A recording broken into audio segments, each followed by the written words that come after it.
السلام عليكم ورحمة الله وبركاته. الحمد لله وكفى وسلام على عباده الذين اصطفى. أما بعد فأعوذ بالله من الشيطان الرجيم. بسم الله الرحمن الرحيم.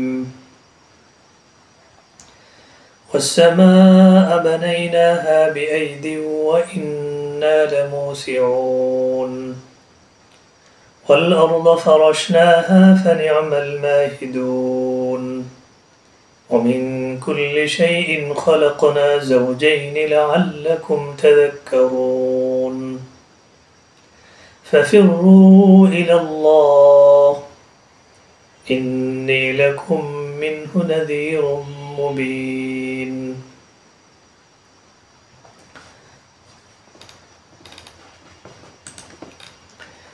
وفي تفسير ابن كثير الله بنى السماء بأيد وأوسعها وأنه قد أوسع أرجاءها ورفعها بغير عمد حتى استقلت كما هي.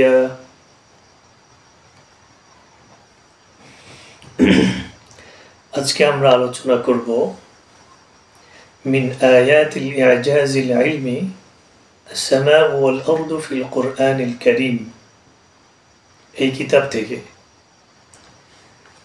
السماء والأرض في القرآن الكريم এটি হচ্ছে কিতাবের নাম। এই কিতাবের মধ্যে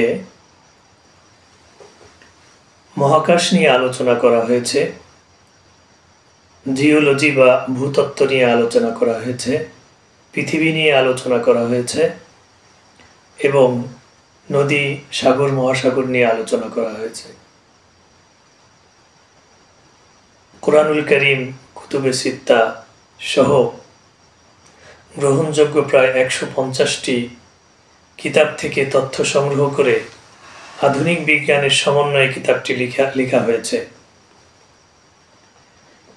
এই কিতাবের একটি শিরোনাম হচ্ছে আল্লাহু বানাস সামাআ ওয়া আওসাআহা। আল্লাহ এই আকাশকে, নবমণ্ডলকে সৃষ্টি করেছেন এবং তিনি এই আকাশমণ্ডলীকে সম্প্রসারিত করেছেন, এই মহাবিশ্বকে সম্প্রসারিত করেছেন, বিস্তৃত করেছেন। এই শিরোনামের অধীনে আমরা আজকে সংক্ষিপ্তভাবে আলোচনা করব ইনশাআল্লাহ। তাহলে শিরোনামটি হচ্ছে আল্লাহু বানাস সামাআ ওয়া আওসাআহা। তো আমি সর্বপ্রথম যে কুরআনুল কারীমের যে আয়াতে কারিমা তিলাওয়াত করেছি, এই আয়াতে কারিমার মধ্যে আল্লাহ সুবহানাহু ওয়া তাআলা বলেন والسماء بنيناها بأيد وإنا لموسعون। এই আকাশকে আমি নিজের কুদরতে নিজের শক্তিশালী পাওয়ারে আকাশকে আমি সৃষ্টি করেছি। ওয়াইন্না লামুসিউন, এবং আল্লাহ সুবহানাহু ওয়া তাআলা বলেন এই আকাশকে আমি সম্প্রসারিত করছি। তাহলে এখানে আয়াতের মধ্যে দুইটা অংশ, ওয়াসসামাআ বানাইনাহা। আল্লাহ সুবহানাহু ওয়া তাআলা বললেন যে আমি আকাশকে সৃষ্টি করেছি, নির্মাণ করেছি। এবং দ্বিতীয় অংশে ওয়াইন্না লামুসিউন, মুসিউন বলেছেন তিনি। তো মুসিউন হচ্ছে সিগায়ে সিফাত। এটার মধ্যে হাল এবং ইস্তিকবাল মানে বর্তমান এবং ভবিষ্যৎ দুইটা জামানার, দুইটা কালের অর্থ পাওয়া যায় এখানে। তাহলে এর অর্থ হয় আমি এটাকে সম্প্রসারিত করছি, মানে করতেছি, এবং এটা কন্টিনিউ, এটা চলমান, অব্যাহতভাবে সম্প্রসারিত করছেন আল্লাহ। আবার এটার মধ্যে ইস্তিকবাল মানে ভবিষ্যতের অর্থও আছে, যে ভবিষ্যতেও তিনি সেটাকে সম্প্রসারিত করবেন। তাহলে এই আয়াত থেকে আমরা যেটা বুঝলাম, সূরা আয-যারিয়াতের 47 নম্বর আয়াত থেকে আমরা যেটা বুঝলাম যে আকাশ অব্যাহতভাবে সম্প্রসারিত হচ্ছে, এই নবমণ্ডল, এই মহাবিশ্ব অব্যাহতভাবে সম্প্রসারিত হচ্ছে এবং ভবিষ্যতেও এটা সম্প্রসারিত হবে, সম্ভাবনা আছে। তো এটার সপক্ষে আমি তাফসীর ইবনে কাসিরের একটি বক্তব্য এনেছি এখানে।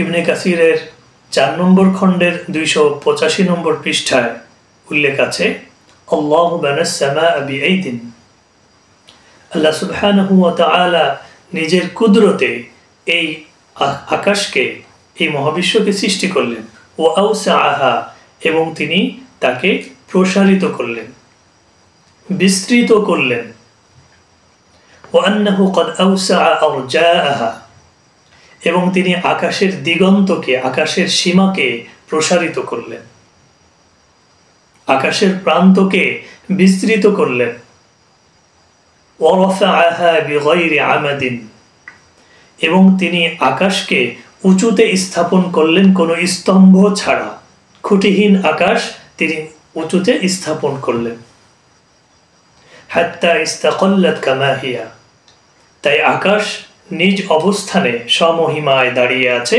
খুঁটিহীন আকাশ। তাফসীর ইবনে কাসিরের 4 নম্বর খণ্ডের 285 নম্বর পৃষ্ঠায় এই বক্তব্যটি উল্লেখ আছে।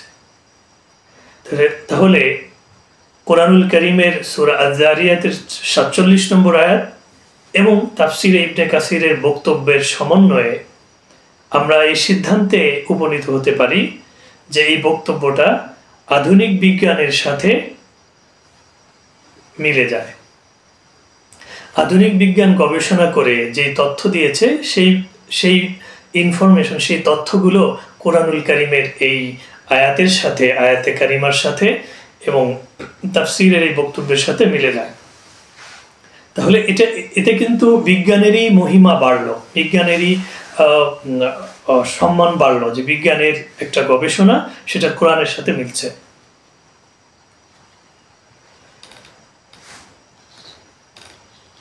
তো এখানে আমরা কসমোলজিক দৃষ্টিকোণ থেকে যদি বলি, সেটা হচ্ছে বিগ ব্যাং এর অধীনে বিজ্ঞানীরা আলোচনা করেন যে আজ থেকে প্রায় অনেক বছর পূর্বে,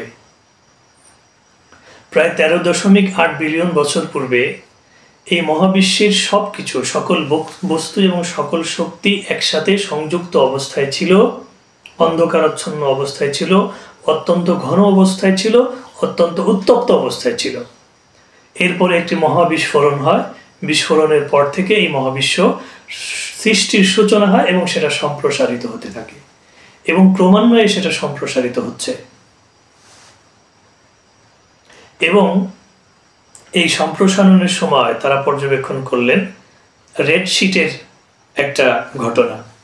সেটা হলো এই মহাবিশ্ব নিজেই সম্প্রসারিত হচ্ছে এবং এই মহাবিশ্বের মধ্যে যে গ্রহ, নক্ষত্র, তারকাপুঞ্জ আছে, এই একটি তারকা আর একটি তারকা থেকে, একটি গ্রহ আর একটি গ্রহ থেকে ক্রমান্বয়ে দূরে সরে যাচ্ছে, ক্রমান্বয়ে ধীরে ধীরে তাদের মধ্যে দূরত্ব বাড়ছে।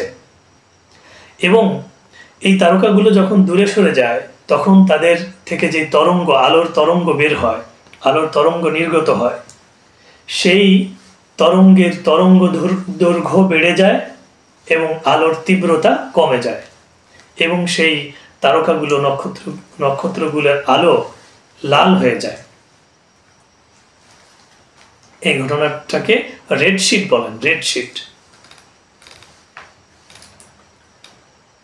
তাহলে এই রেড শিটের ঘটনাকে পর্যবেক্ষণ করে বিজ্ঞানীরা এই মহাবিশ্বের সম্প্রসারণের হার, যে একটি নির্দিষ্ট সময়ে মহাবিশ্ব কি পরিমাণে সম্প্রসারিত হচ্ছে, যেমন 1 সেকেন্ডে মহাবিশ্ব কতটুকু সম্প্রসারিত হয়, 1 মিনিটে কতটুকু সম্প্রসারিত হয়, 1 ঘন্টায় কতটুকু সম্প্রসারিত হয়, এই নির্দিষ্ট সময়ে মহাবিশ্ব কতটুকু সম্প্রসারিত হচ্ছে, এটাকে মহাবিশ্বের সম্প্রসারণের হার বলে। এই সম্প্রসারণের হারটা তারা বের করতে পারছেন এবং মহাবিশ্বের আয়ু, যে মহাবিশ্ব আয়ু কত, সেই আয়ু সম্পর্কেও তারা একটা ধারণা পাচ্ছেন এখান থেকে।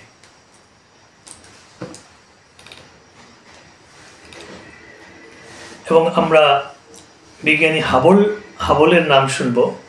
তিনি এই স্পেস মহাশূন্য পর্যবেক্ষণের জন্য টেলিস্কোপ দূরবীক্ষণ যন্ত্র আবিষ্কারের জন্য বিখ্যাত, তার সেটার নাম হচ্ছে হাবল টেলিস্কোপ। এই হাবল টেলিস্কোপ দিয়ে মহাকাশের দূর দূরান্তের বস্তুসমূহ পর্যবেক্ষণ করা যায়।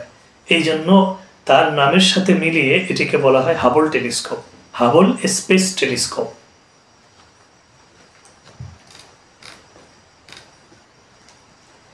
মহাবিশ্বের সম্প্রসারণের হারকে পরিমাপ করার জন্য একটি কনস্ট্যান্ট আছে, যেই কনস্ট্যান্টকে বলা হয় হাবল কনস্ট্যান্ট। হাবল কনস্ট্যান্ট মূলত বিজ্ঞানী যে হাবল আছেন, হাবলের ল আছে, যেই লর বা যেই নীতির সাহায্যে মহাবিশ্বের সম্প্রসারণের হার পরিমাপ করা হয়। মহাবিশ্ব কতটুকু সম্প্রসারিত হচ্ছে, নির্দিষ্ট সময়ে কতটুকু সম্প্রসারিত হচ্ছে, এই হারটা পরিমাপ করা হয় এই লর মাধ্যমে। তো এই লতে একটা বিষয় আছে, সেটাকে বলে হাবল কনস্ট্যান্ট। হাবল কনস্ট্যান্টের মাধ্যমে মহাবিশ্ব কতটুকু সম্প্রসারিত হচ্ছে এটাকে পরিমাপ করা হয়। এবং এখানে একটা একক আছে, একককে বলা হয় ইউনিট। এই এককের নাম হচ্ছে মেগাপার্কস। মেগাপার্কস হচ্ছে 1 মেগাপার্কস সমান 3.26 মিলিয়ন আলোকবর্ষ। আলোকবর্ষ কি? আলোকবর্ষ হলো আলো 1 বছরে যতটুকু দূরত্ব অতিক্রম করে সেটাকে আলোকবর্ষ বলে। তাহলে এটা কিন্তু অনেক বেশি দূরত্ব, 1 মেগাপার্কস। আমরা যদি ধরি আমাদের এই ভূপৃষ্ঠ থেকে কোনো গ্যালাক্সির দূরত্ব 1 মেগাপার্কস হয়, দ্যাট মিনস 3.26 মিলিয়ন আলোকবর্ষ হয়, তাহলে ওই গ্যালাক্সিটা এই পৃথিবী পৃষ্ঠ থেকে প্রতি সেকেন্ডে 70 কিলোমিটার দূরে সরে যাবে। প্রতি সেকেন্ডে যদি 70 কিলোমিটার হয়, চিন্তা করছেন বিষয়টা কত বিস্ময়কর। তাহলে একটা নির্দিষ্ট সময়ে কোনো বস্তু, মহাকাশীয় বস্তু বা সেলেস্টিয়াল বডি কত দূরে সরে যাচ্ছে, এইটা পরিমাপের জন্য যে স্কেল, যেই একক ব্যবহার করা হয়, সেই একককে বলা হয় মেগাপার্কস। তাহলে আমরা যদি বলি যে আমাদের ভূপৃষ্ঠ থেকে মিল্কি ওয়ে গ্যালাক্সি ধরে নিলাম যদি 1 মেগাপার্কস দূরত্বে অবস্থান করে বা 3.26 মিলিয়ন আলোকবর্ষ দূরত্বে অবস্থান করে, তাহলে সেই মিল্কি ওয়ে আমাদের ভূপৃষ্ঠ থেকে প্রতি সেকেন্ডে 70 কিলোমিটার দূরে সরে যাবে।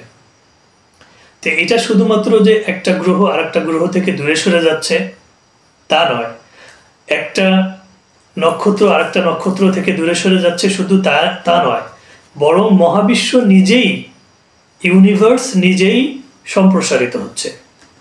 এবং 1990-এর দশকে সুপারনোভা পর্যবেক্ষণের মাধ্যমে বিজ্ঞানীরা দেখলেন, পর্যবেক্ষণ করলেন যে মহাবিশ্বের এই সম্প্রসারণটা কমছে না, বরং এটা বৃদ্ধি পাচ্ছে।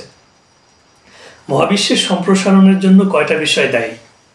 মহাবিশ্বের সম্প্রসারণের জন্য দায়ী অবদান রাখে 3 থেকে 4টা বিষয়। আমরা এগুলো সংক্ষেপে যদি বলি, সর্বপ্রথম এটা কাজ করা হলো বিগ ব্যাং। যখন বিগ ব্যাংয়ের মাধ্যমে, মহাবিস্ফোরণের মাধ্যমে মহাবিশ্ব সম্প্রসারিত হতে শুরু করলো, তার প্রাথমিক পর্যায়কে বলা হয় কসমিক ইন্সপ্লেশন। এই প্রাথমিক পর্যায়ে যখন সম্প্রসারিত হতে শুরু করে, এই সম্প্রসারণটা আজও পর্যন্ত অব্যাহত আছে এবং সেটা কন্টিনিউয়াস এক্সপ্যান্ডিং, সম্প্রসারিত হচ্ছে অব্যাহতভাবে। তার এই সম্প্রসারণটাকে বাধা দিতে চেষ্টা করে হলো মহাকর্ষ বল। কারণ মহাকর্ষ বল 2টি নক্ষত্রকে পরস্পরের কাছাকাছি টানতে চেষ্টা করে, কিন্তু এই সম্প্রসারণটা চায় দূরে সরে যেতে। তো যদি এই 2টি বল সমান হতো তাহলে এই সম্প্রসারণটা থেমে যেত, কিন্তু এই 2টি বল সমান কেন হয় না? এখানে আরেকটা গুরুত্বপূর্ণ নিয়ামক আছে, প্রভাবক আছে, সেটাকে বলা হয় ডার্ক এনার্জি। ডার্ক এনার্জি কি? ডার্ক এনার্জি হলো মহাবিশ্বে অদৃশ্যমান একটি রহস্যময় এনার্জি, যেই এনার্জিটা খালি চোখে দেখা যায় না, অনুভূত হয় না, বিশেষ কোনো প্রক্রিয়ার মাধ্যমে সেটা ধরা পড়ে, পর্যবেক্ষণের অধীনে আসে। এই ডার্ক এনার্জির মাধ্যমে, ডার্ক এনার্জি এই মহাবিশ্বের সম্প্রসারণে অনেক বেশি গুরুত্ব ভূমিকা রাখে। কেন ভূমিকা রাখে? কারণ মহাবিশ্বের মোট এনার্জির প্রায় 68% হচ্ছে ডার্ক এনার্জি, এবং এই ডার্ক এনার্জি মহাবিশ্বের সম্প্রসারণকে অনেক বেশি ত্বরান্বিত করে। তাহলে মহাকর্ষ বল দুইটি নক্ষত্রকে কাছাকাছি আসতে অবদান রাখে, কিন্তু ডার্ক এনার্জি তাদেরকে দূরে ঠেলে দেয়। তো এই দুইটা বল, একটি বল হচ্ছে কাছে আসা আর একটি বল হচ্ছে দূরে যাওয়া। তো কাছে আসার থেকে যখন দূরে যাওয়ার বলটি বেশি, ডার্ক এনার্জিটা যেহেতু বেশি, এই জন্য মহাবিশ্বের সম্প্রসারণটা অব্যাহত আছে।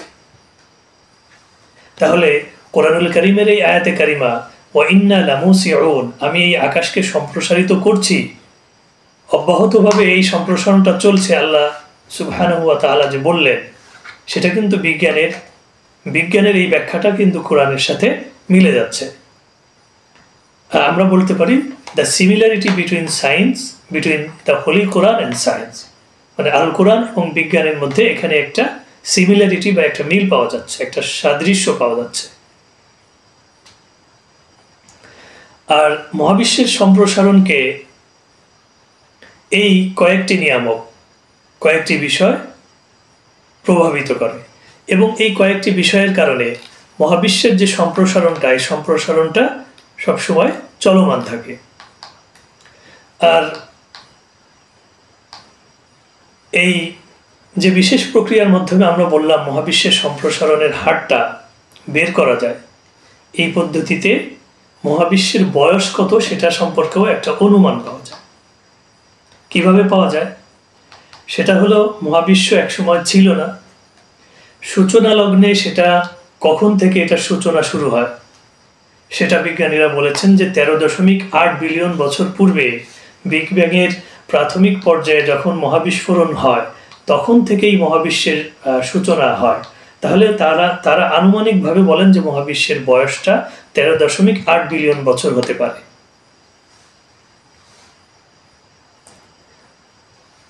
কসমিক মাইক্রোওয়েভ ব্যাকগ্রাউন্ড রেডিয়েশন বা সংক্ষেপে সিএমবি বলে। সিএমবি হচ্ছে কসমিক মাইক্রোওয়েভ ব্যাকগ্রাউন্ড রেডিয়েশন। এই রেডিয়েশনের মাধ্যমে, এই বিশেষ পদ্ধতিতে মহাবিশ্বের পর্যবেক্ষণের হার, সম্প্রসারণের হার, মহাবিশ্বের বয়স, এই বিষয়গুলো সম্পর্কে বিজ্ঞানীরা ধারণা পান।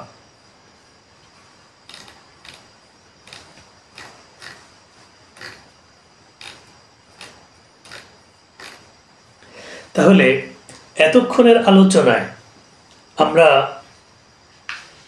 আলোচনার সার কথা যদি আমরা টানি, খুলাসা বলি, তাহলে কোরআনুল কারীমের সূরাতুজ যারিয়াতের 47 নম্বর আয়াতে আল্লাহ সুবহানাহু ওয়া তাআলা যে বললেন, ওয়াস সামাআ বানাইনাহা বিআইদিন ওয়া ইন্না লামুসিউন, এই নবমণ্ডলকে, আকাশকে, এই মহাবিশ্বকে আমি সৃষ্টি করলাম, এবং আমি নিজ কুদরতে সৃষ্টি করলাম, এবং আমি অব্যাহতভাবে সেটাকে সম্প্রসারিত করছি। তাহলে এই আলোচনা, তাফসীরে ইবনে কাসীরের বক্তব্য এবং বিজ্ঞানের ব্যাখ্যা, পর্যবেক্ষণ, এই বিষয়গুলোকে যদি আমরা সমন্বিত করি, তাহলে আমরা বলতে পারি যে বিজ্ঞান এবং কোরআনের মধ্যে এখানে একটা সিমিলারিটি বা সাদৃশ্য রয়েছে। তাহলে বর্তমান সময়ের একটা গুরুত্বপূর্ণ আলোচ্য বিষয় হচ্ছে the similarity between the holy Quran and science, Al Quran এবং বিজ্ঞানের মধ্যে মিল। সুতরাং আমরা যখনই দেখব যে আল কোরআন এবং বিজ্ঞানের মধ্যে মিল হচ্ছে, তখন আমরা বিজ্ঞানের সেই ব্যাখ্যাটাকে মেনে নিতে পারি। যদি আমরা দেখি যে বিজ্ঞানের কোনো ব্যাখ্যা আল কোরআনের সাথে মিলছে না, কোরআনুল কারীমের সাথে মিলছে না, তখন আমরা বিজ্ঞানের সেই ব্যাখ্যাটা আমরা সাদরে গ্রহণ করতে পারবো না।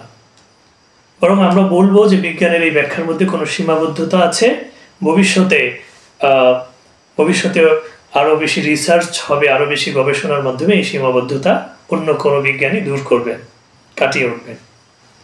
আর যদি কোনো বিষয়, বিজ্ঞানের কোনো বিষয় কোরআনের সাথে মিলও না হয়, আবার কন্ট্রাডিক্টেড না হয়, সাংঘর্ষিকও না হয়, তখন আমরা বলবো লা নুসাদ্দিকু ওয়া লা নুকাযযিবু, আমরা সেটাকে সত্যায়নও করছি না, আমরা সেটাকে ভুলও বলছি না, বরং আমরা বলবো যে তারা বিজ্ঞান থেকে যেই পর্যবেক্ষণ করেছে, যে সিদ্ধান্তে উপনীত হয়েছে, সেই সিদ্ধান্তটা তার আপন জায়গায় সমহিমায় ঠিক আছে। কোরআনুল কারীমের সাথে, কোরআনুল কারীমে যেহেতু এই বিষয়ে কোনো বক্তব্য নেই, এজন্য সেই বিষয়ে আমরা নীরবতা পালন করছি।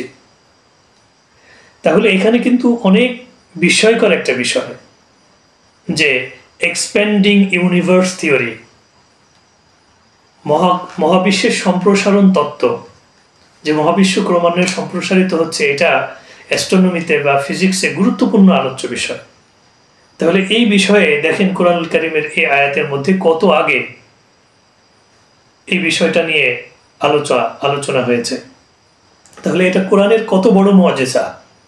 আমি যে বিষয়টা গুরুত্ব দিয়ে আলোচনা করি যে কোরআনুল কারীমের আয়াতে আয়াতে, পাতায় পাতায় বৈজ্ঞানিক অলৌকিক ঘটনাসমূহ বর্ণিত হয়েছে, বিজ্ঞানের মুআজিজা সমূহ বর্ণিত হয়েছে, এটা তার কত বড় একটা জ্বলন্ত প্রমাণ।